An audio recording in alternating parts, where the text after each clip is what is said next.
Wow, Adam hitting us with those knowledge bombs. A new game with new characters? Wow. Well, it's their abilities which should grab your attention, as each one will change how you play the game. Each Vault Hunter has 3 skill trees to choose from. Amara is a siren with astral powers, like holding a foe in space, shooting projectiles, or badass ground and pound move for AoE attacks. Mose is a straight up soldier, but she also has a mech too, known as the Iron Bear. Each of her skill classes adds to that mech, a minigun, a grenade launcher, or a railgun. By the way, the mech has a second seat for your friends to join you. Flak is a Beastmaster. He has a pet with him at all times, a Skag, Spider Ant, or Jabba, which runs around and fights on your behalf. Flak can also use an invisibility cloak like those in the Predator movies and send out a rack or two for a quick attack. And then there's my personal favourite, Zane. From my playtests, Zane brought me unbridled joy, as he's the only Vault Hunter who can assign 2 skills simultaneously. Zane can send out a clone to fight while he changes position, he can call a drone for additional support, and a barrier 2 for defensive situations. I realise going through all those characters in 30 seconds is a bit difficult to understand, so come back next week and I'll help you decide which Vault Hunter you should choose on your first playthrough. Without a doubt, the loot game is the real deal in Borderlands 3. Supposedly 1 billion guns. First of all, they feel great, but how on earth do they actually make 1 billion guns? Well, it's pretty simple. When a gun is created in-game, it uses a pool of parts and simply smashes different things together, and the results can be mind-blowing. On top of that, depending on the weapon manufacturer, they will have core attributes. For example, TDR guns can be thrown away at the end of each clip. But how that gun behaves once you let go of it is completely mind-blowing. Guns can stick to walls, guns can run on the ground, guns can bounce. Weird stuff, but it's so satisfying. And new to the series are optional fire modes. By flicking down on the D-pad, your weapon could do something completely different. Maybe it's simple auto fire, maybe it's something a little more crazy. Finding out is the real fun. Although guns are randomly put together using a loot table, there are hundreds of weapons in the game which are not. For example, boss fights have a chance of dropping fixed loot. Don't think they'll be standard loot though. During my first ever gameplay session, I fought this punk, Gigamind. Defeating this boss could gift us this, a weapon which throws out a brain on legs. And it actively hunts down enemies too. If you're looking for a realistic game, I don't think Borderlands 3 is really for you.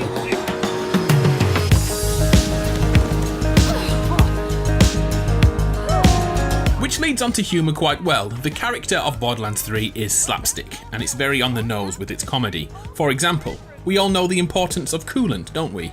Well, in Borderlands, they have heatant. Yeah, this kind of comedy is all the way through, so be prepared to groan at some jokes. Here's a comedy test. What do you call a sad strawberry? A blueberry! Your reaction to that joke is how you will react to most of Borderlands 3. There's one part where you'll find an AI unit and attach it to a robot's junk. Yeah, it's just weird. In a good way. Borderlands 3 is the first game in the series to take us away from Pandora. Yeah, we went to the moon in the pre-sequel, but this time around we have multiple planets to cause havoc on, each with unique flora and fauna. The sprawling metropolis of Promethea feels worlds away from Eden 6, which is like a volcanic swamp world. We are also likely to travel to locations hinted at in previous iterations in the story. We know about Athena, but now we could be going there too. So how the heck do we get to these new planets and locations? By using Sanctuary, of course. Sanctuary is no longer a small town in Pandora. Now it's an intergalactic space station. Sanctuary 3 is more than a simple hub though. This place is your home. All the characters you meet and talk to can be found around the ship. Claptrap, Crazy Earl, Ellie, the list goes on. Sanctuary also evolves along with the story campaign. Claptrap will become a bug on the windscreen at one point, Marcus will offer you new upgrades to your guns, and Sir Hammerlock will ask you to slay beasts, which then become room ornaments here. This place is impacted on by your actions and the story progression. Oh, and the best thing of all, if we happen to leave some loot behind during a crazy boss fight, it will appear here. No more missing loot.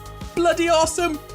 Speaking of new mechanics, Borderlands 3 introduces the slide mechanic you've seen in many other games, probably Apex Legends is the most well known. And we can also now vault on objects, pulling ourselves up to ledges we couldn't in previous games in the series. Barrels and interactable objects in the world have been tweaked to make them more useful in situations, such as exploding things, dropping objects from above, and even setting the odd oil spill on fire. Lovely. In terms of time you'll spend in the game, the campaign is said to be around 35 hours in length depending on your playstyle, but that doesn't include all the collectibles and side quests. Some places don't even impact the core story, but will still need exploring to discover everything.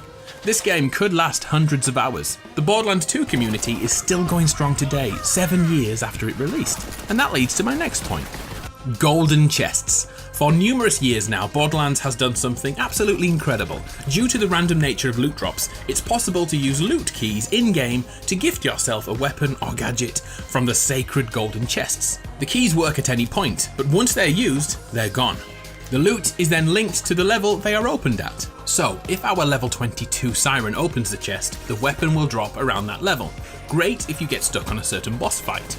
Tactically though, players tend to hoard these keys until they've maxed out their rank, making the keys a source of endgame loot. It's great, isn't it? But it gets better than that. The Borderlands Twitter account, amongst others, regularly tweets out codes to grant more golden keys. But they must be redeemed within a day or two. But once you have them redeemed, you can stockpile them to your heart's content. Well, back to Borderlands 3, they've taken this function to the next level, VIP, the Vault Insider Program. By creating an account over on Borderlands.com, we can take part in insider activities, which award points. Here's my account. Once we accrue enough points, we can claim rewards. I've opted for all the alternative colour scheme skins for the main characters, but there is so much more to choose from. There's golden keys for the previous games, there's weird masks, and I think I'll buy that one. And spend enough time here and you'll be rewarded with a legendary gun in Borderlands 3. I'll be sure to place a butt ton of codes in the description below if you want to get some free goodies, just in case you don't fancy searching the internet for them. Next level.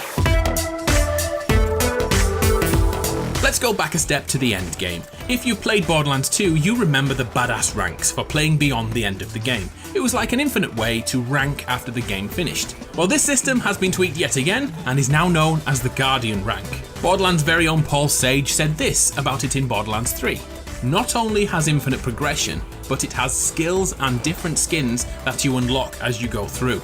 And the cool thing about that is every character that you play on in that account gets the benefits of Guardian rank. So we can safely say if you choose to play through as different characters on your account, then the skins and unlockables will be given to all characters across your entire account. Pretty cool. More endgame content includes the return of the Circle of Slaughter, basically a horde mode for Borderlands, which has wave after wave of enemies running at you quite aggressively. Then we have something called Proving Grounds, an arena-based trial with optional objectives. The more objectives you complete, the higher the loot, with higher chances of unique weaponry. These trials won't always be easy to find in each scenario. For example, the player must locate codes from an unnamed alien race before taking on their trial under their watchful eye. And I'm calling it now. The final trial will have us face off with an alien queen. So, have you decided if you're going to play alone or with friends? If you decide the latter, know that in addition to online play, it's possible to have split-screen co-op on console, the PS4 and the Xbox One. I'm old enough to remember how great split-screen used to be. It's great to see it in a modern game. And speaking of playing with other people, Borderlands 3 will use an instanced loot system. In the past, when a gun dropped in Borderlands, it was a race to get there in front of your friends, because whoever got it, kept it, and the others just felt sorry for themselves. Well, get this. Instanced loot will give every player their own unique loot pool. No one can take your stuff away from you. Take your time with it, no need to rush. Your friends can't run past like a vacuum cleaner and take everything in sight. If for some reason you prefer the old system, simply flick the switch in settings. This also makes play between lower level players and those higher rank ones much easier. Let's get down to a bit of money. Borderlands 3 will have microtransactions. But don't worry, these will be in the form of cosmetics, costumes and visual changes. We have been promised there won't be any pay-to-win schemes here. Borderlands 3 does want more of your money though, but it'll do that through DLC drops. There are many characters cut from the core game. It has been hinted that the DLC will see old characters return, giving us time with them once the core story has been told. DLCs will also increase the level cap and introduce new weapons, so if Borderlands 3 floats your boat, you may want to think about purchasing DLC afterwards. Oh, and as an extra point, raids are confirmed to return after the game launches. Not completely sure if that means part of the DLC or free additions later in the game's lifespan. We shall see. So, when does the mayhem begin? Not long now, September the 13th. So that means now we need to go through every single version of the game. Which one will you pick up? Let's do this. As always, the Standard Edition contains the core experience. A gold weapon trinket and gold weapon skins that are applicable to all guns in the game will be included. No DLC in this one. You'll be able to decide on that later. Then we have the Deluxe Edition, which wants more of your money in return for everything you've just heard, plus the Neon Cosmetic Pack, the Gearbox Cosmetic Pack, Toy Box Weapons, and equipable XP and loot drop boost mods. So technically, there is pay to win. The Super Deluxe Edition is next, which has all the things we've just gone through, plus all 4 DLC campaign expansions featuring new stories, missions, and challenges. There's also a weapon skin, trinket, and grenade mod, all based around the legend that is Butt Stallion. And finally, the Borderlands 3 Collector's Edition. I've tried and failed to buy this 3 times so far, by the way, it's pretty damn rare. It includes everything we've just gone through, plus there are real-life physical items within this Collector's Edition. It comes in a huge hulking diamond loot chest replica. Within that are 10 Borderlands 3 character figurines. There is a snap model of the Sanctuary 3. There are 4 Vault Key keychains. There's even a cloth map of the entire galaxy. And to finish off, there are 5 art lithographs of characters in the game. And all that for only $250. Wow. If you buy the game on the Epic Store, you'll receive the Borderlands 3 character bundle for Fortnite, which usually costs around $20. Also, if you do it through the Epic Store, please think about using my code ADAMARU, as I get a kickback on the purchase, and I use it to give things away to the grenade community.